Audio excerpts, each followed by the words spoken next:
কাকদ্বীপ ছেড়ে এবারে আসানসোলে আরও একটি ঠাকুরের মাথা কেটে নেওয়া হলো। শুভেন্দু অধিকারী এবার কিছু বলুন, চুপ থাকলে কি করে হবে, ভিডিওটি দেখতে থাকুন।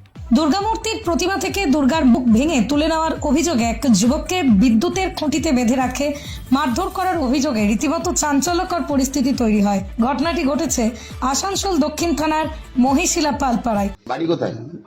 বাড়ি আমার বিহার বাড়ি। কি নাম? প্রীতম ঠাকুর। ছেলেটা এখানে কাজে এসেছে, থাকে চিনাকুড়ি বলছে। বিহারে বলছি। হ্যাঁ বিহারে, যাই হোক আমি চিনিও না ছেলেটাকে। তো মুখটা ভেঙে নিয়ে গেছে, দুটো মুখে, দুটো ঠাকুরের ভেঙেছে। শুভেন্দুবাবু পুরো ভিডিওটি দেখলেন, শুনলেন, দেখা যাক এবার কোন জিহাদি ধরা পড়ে। খালি মুসলিম মুসলিম করে চেঁচাও, দেখা যাক এবার কোন জিহাদি ধরা পড়ে।